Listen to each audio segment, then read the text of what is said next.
सबसे पहले इस बात को जानना बहुत जरूरी है।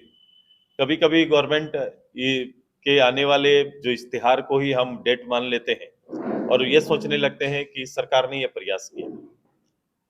तो फिर पिछले 2-3 साल से आपका मेयर नहीं है, उनके अधिकार नहीं है, आपके वार्ड मेंबर नहीं है, तो इसके लिए सीधे तौर पर जो दोषी है, जनता का प्रतिनिधि शहरी क्षेत्र से गायब है और गायब रहने का कारण और उसका दोषी जो ही है तो सरकार है।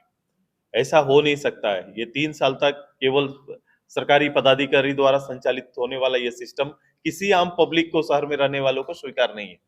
क्योंकि हम एक लोकतांत्रिक व्यवस्था में रहते हैं, तो उस व्यवस्था से चुने हुए प्रतिनिधि को नेतृत्व करने का अधिकार है, जिस अधिकार से पहले वंचित रखा गया। दूसरा, ये इलेक्शन में इनकी तैयारी ये थी कि इलेक्शन कराना था इनको, लेकिन इलेक्शन के अंदर में जो हमारा आरक्षण है, आरक्षण को इन्होंने कभी भी सामने रखा नहीं, खासकर बैकवर्ड्स के लिए।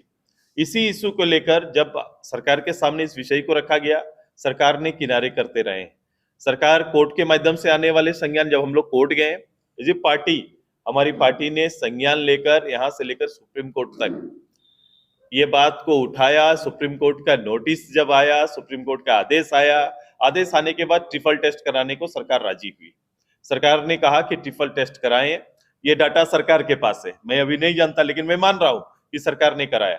लेकिन इस डाटा को कई लोगों ने भी चुनौती दी है। आप देखेंगे कहीं पर भी एसटी, एससी, ओबीसी के लिए आरक्षण होता है, BC1, BC2 के लिए आरक्षण नहीं देखा आपने कहीं।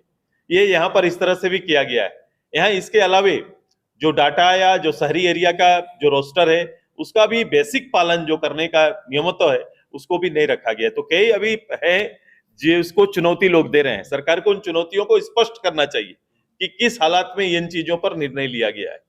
आगे अगर इस हालात में अगर इलेक्शन ये कर भी देते हैं, इलेक्शन हो भी जाता है, तो निश्चित रूप से हमारा संगठन सारे नगर पंचायत और नगर इकाई के चुनाव में तैयारी के साथ आएगा और भागीदारी निभाएगा। इसकी तैयारी दलीय रूप से किया जा रहा है। लेकिन आज देखो ना, मुख्यमंत्री जी 2 दिन पहले आते हैं और कहते हैं कि भाई नगर इकाई की तैयारी करो, नगर में झारखंड मुक्ति मोर्चा का नेतृत्व हम देखना चाहते हैं। बड़ा अच्छा लगा, लेकिन वो कैसे संभव हो सकता है? अप्रत्यक्ष रूप से चुनाव हो रहा है, दलीय चुनाव आप नहीं करा रहे हैं, तो फिर झारखंड मुक्ति मोर्चा या कोई दूसरा दल कैसे आएगा?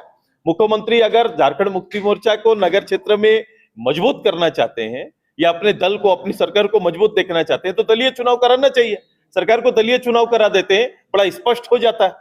कई दलों ने अपील भी किया, अपनी बात रखें, लेकिन दलीय चुनाव ये नहीं करा रहे हैं। मतलब ये वास्तविकता में ये चुनाव में जिस रूप से ये कह रहे हैं भाग लेने का, उस रूप से ये भाग लेना नहीं चाहते हैं।